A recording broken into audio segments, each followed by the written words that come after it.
Tukiangazia mengine ni kwamba tume ya kupambana na ufisadi nchini EACC imeshirikiana na serikali za kaunti kubuni kamati za kuzuia visa vya ubadhirifu wa pesa za umma kwenye serikali hizo. Akizungumza alipozuru kaunti ya Tana River, kamishna wa tume hiyo Kanali mstaafu Alfred Mshimba alisema hatua hiyo itaokoa pesa nyingi za maendeleo kabla ya ufisadi kufanyika, ikilinganishwa na mchakato wa mahakama wa kuzuia pesa hizo kwa washukiwa. Takwimu za matokeo ya ufisadi kutoka kwa tume hiyo zinaonyesha kwamba kaunti ya Tana River ni miongoni mwa kaunti zinazoongoza kwenye ulaji wa mlungula kwa asilimia 74.7.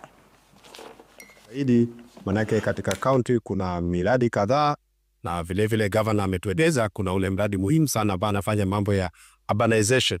ambapo ni mradi ambapo kutaenda rasilimali nyingi sana, na kwa hivyo prevention committee kama hizi zitasaidia sana, sababu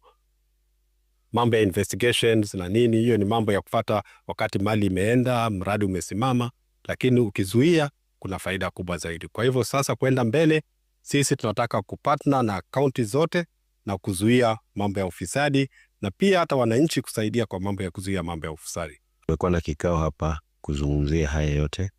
na hatimaye kukubaliana ya kwamba tunahitaji kuweka ile kamati ya kuzuia ufisadi, ambayo ni jambo ambalo EACC wanajaribu kulichangamkia pa kaunti zote ili kuwe na ushirikiano mzuri kati ya EACC na counties. Kwingineko tunaarifiwa kwamba